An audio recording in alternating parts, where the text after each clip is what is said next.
পরনির্ভরশীল অর্থনীতির দিকে এগুচ্ছে বাংলাদেশ, যা ভবিষ্যতে দাঁড়াতে পারে বড় ঝুঁকির কারণ হিসেবে।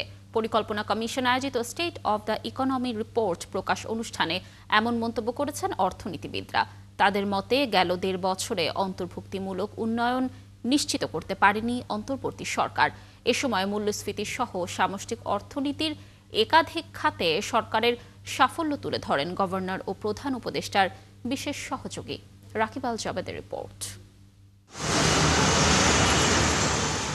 একদিকে কমছে রাজস্ব আদায়, অন্যদিকে বাড়ছে সরকারের ব্যয়। ফলে বাড়তি অর্থ জোগাতে বড় নির্ভরতা এখন বিদেশি উৎস।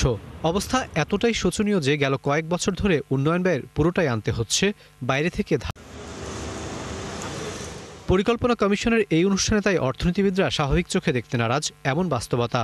তাদের কথা হলো, ধীরে ধীরে পরনির্ভরশীলতার দিকে এগুচ্ছে অর্থনীতি, যা আগামীতে বড় ঝুঁকিতে ফেলতে পারে বাংলাদেশকে।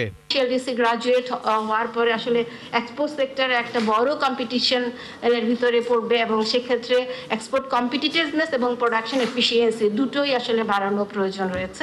আমার মনে হয় একজন অর্থনীতি ছাত্র হিসাবে একটা বিপজ্জনক এবং বাধ্যতামূলক পরনির্ভরশীলতার দিকে আমরা চলে যাচ্ছি। দেশের অর্থনীতির গতি প্রকৃতি নিয়ে রচিত স্টেট অব দ্য ইকোনমির প্রকাশনায় তুলে ধরা হয় গেল কয়েক বছরের বাস্তবতা। বিশেষ করে দুর্বল রাজস্ব খাত, ভঙ্গুর ব্যাংক ব্যবস্থা, প্রকল্প বাস্তবায়নের সংকট আর রাষ্ট্রীয় আয় ব্যয়ের অসঙ্গতির সমালোচনা করেন বক্তারা।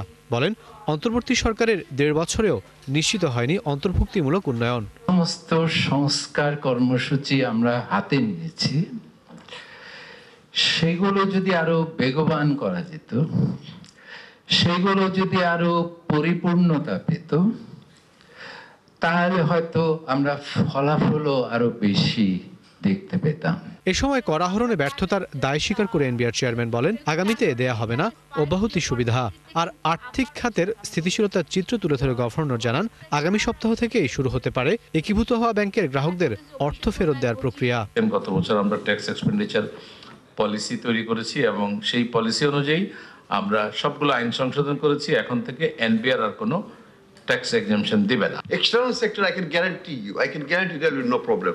Even the election or beyond, absolutely I don't see any cloud in the horizon on the external sector. Loan code is absolutely needed to be reformed. That law is now in the system. Hopefully it will be approved very soon. আপনার কল্পনা করে দেখুন, একটা plane ক্র্যাশের সাথে whole economy was crashing at that time because leak তো হয়েছে refuelling এর চ্যানেলটা বন্ধ হয়ে গেছে। অনুষ্ঠানে চট্টগ্রাম বন্দর নিয়ে ভুল বার্তা ছড়ানোর অভিযোগ করেন প্রেস সচিব। আমাদের রিয়াল অ্যাচিভমেন্টগুলোকে হাইলাইট না হয়ে যেটা হয়েছে, কেউ সিলেক্টিভলি একটা দুইটা ডেটাকে সামনে রেখে ওইটাকে এমনভাবে প্রেজেন্ট করার চেষ্টা করেছেন, ফলে মানুষের কাছে যে মেসেজটা গেছে সেটা অনেক ক্ষেত্রেই খুবই সুখকর মেসেজ।